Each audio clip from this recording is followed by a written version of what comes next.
afternoon, and you will be finding programmes for people. Brian. Yeah. There's the one.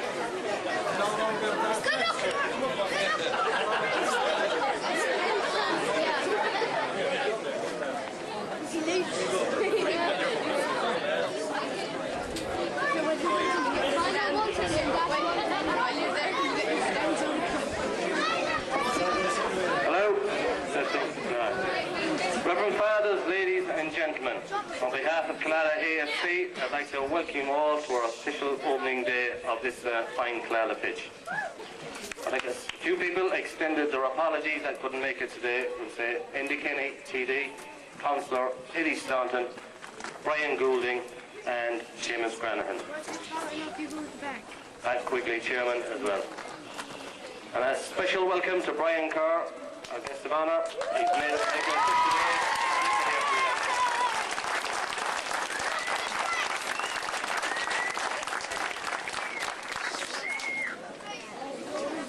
I'd like to thank all of our sponsors, our club members and officials, and all the people who have helped us make this day happen.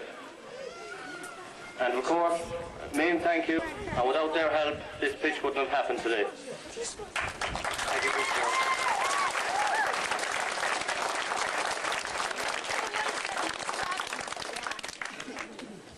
Now, I'd like to ask Brian if he'd like to say a few words to this crowd.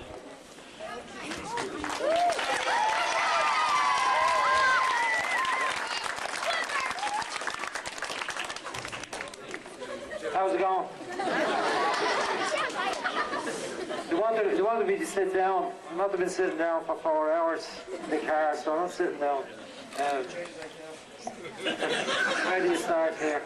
I'm not used to using a microphone. Could you hear me if I talk like that? Yeah. Well, listen better. I don't like using a microphone because the players can usually hear me across the pitch when there's 36,000 on the ground. So I don't see why I have to use a microphone here when we've only got 50 yards. Anyway, look, it's most weekends I'm at matches in far-flung spots like Blackpool and Bury and Birmingham and Bolton and places like that. And I haven't got a tan, it's rust from the places where it's very wet. So today I'll add to that. But it's fantastic achievement to develop the new pitch. I saw the old pitch on the way up the road and it looked great. And I was going to stop and go in because I thought that's where it was going, but there was no one else there, so I decided I better keep following Niall Harrison up the road. It's fantastic facility. I haven't got as far as the pitch yet, but it looks like it's in great nick. Marvellous to achieve this in such I won't say small area, but smallish area where I'm sure resources are hard to come by and competition for funding is hard to gain. So congratulations to all the committee involved for achieving it, for the people who started up the club and gave the commitment to it. I see in the programme it says association football, the old posh name of it, but as we know it's just a soccer.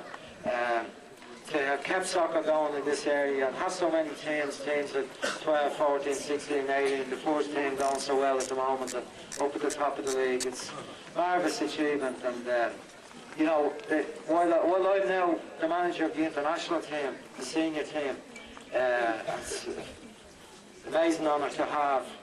I started at this level. I started running under 12 teams. The first team I had was an under 12 team, and the under 12A in the Scuba League.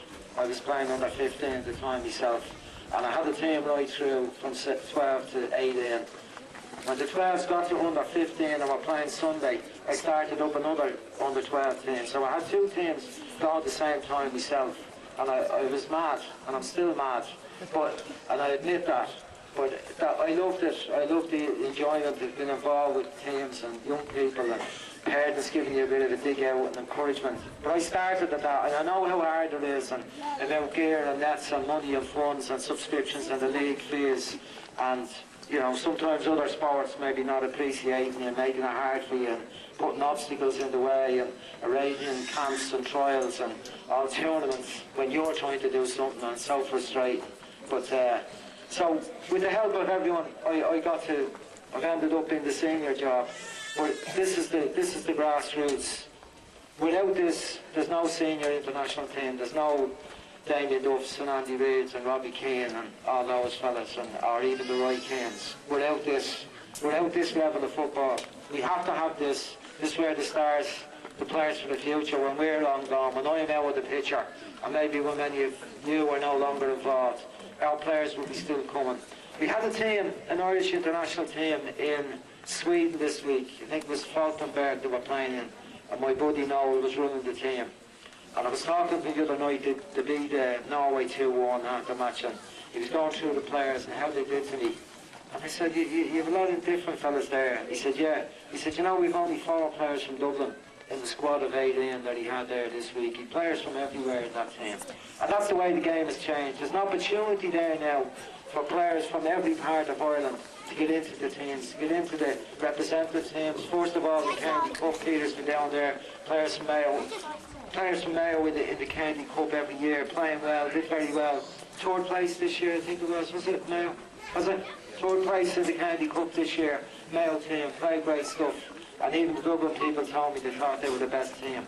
So there's an opportunity for players to progress through the international teams, right up to the top level, to get into the League of Ireland. Sligo coming here today, the nearest thing, Sligo, Galway in your own area. But, you know, there's fantastic people working to keep the game, improving the game, giving people a chance, giving the children the love for the game. The girls' teams here now getting the chance to play. So, thanks for having me down. I hope the matches are good today. That's the end of it. I won't bore you anymore. I appreciate your welcome.